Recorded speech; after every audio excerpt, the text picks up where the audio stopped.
Did Kalamazoo public safety officers lie to a judge just so they could break up a party near the WMU campus? One lawyer says they did, and now the city has dropped the case against more than 20 students arrested that night back in February.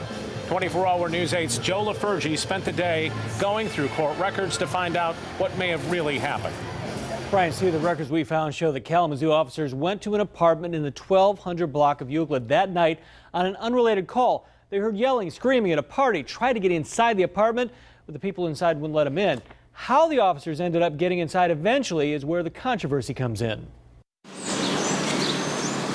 Locked outside what defense attorneys claimed by then was a quiet apartment building, officers wanted to get in. Friends have been celebrating a birthday at the apartment on Euclid, but now they wanted to keep police out.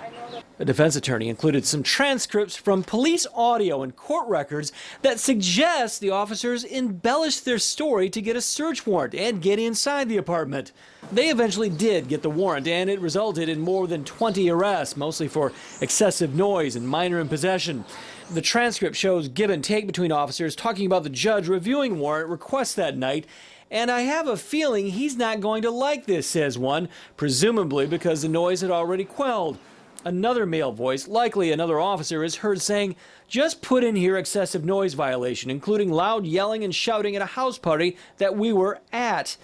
Another male voice says, oh, they're going to get arrested. About 2:30 a.m., the officers got their search warrant and flooded the home with guns drawn, according to a defense attorney. But recently, the Kalamazoo city attorney dropped the cases. Clyde Robinson wouldn't appear on camera, but over the phone, he told me it appeared from the written briefs the court would likely have dropped the cases anyway.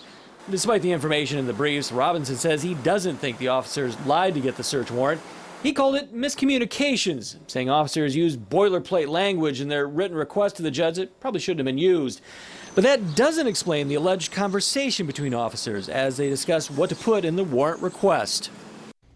And despite our request for comment, we did not hear back from KDPS Brass. We filed Freedom of Information Act request with the department for reports that may provide more information, and we'll keep you updated as we push to get more answers about exactly what happened.